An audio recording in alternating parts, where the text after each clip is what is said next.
గట్టిగా అరుస్తాడు.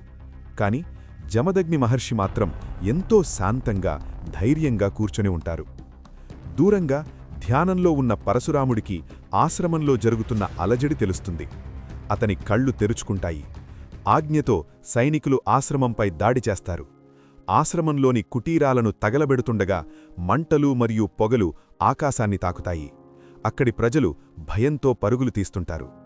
ఆ అహంకారి రాజు నిరాయుధుడైన జమదగ్ని మహర్షిని నిర్దాక్షిణ్యంగా చంపివేస్తాడు.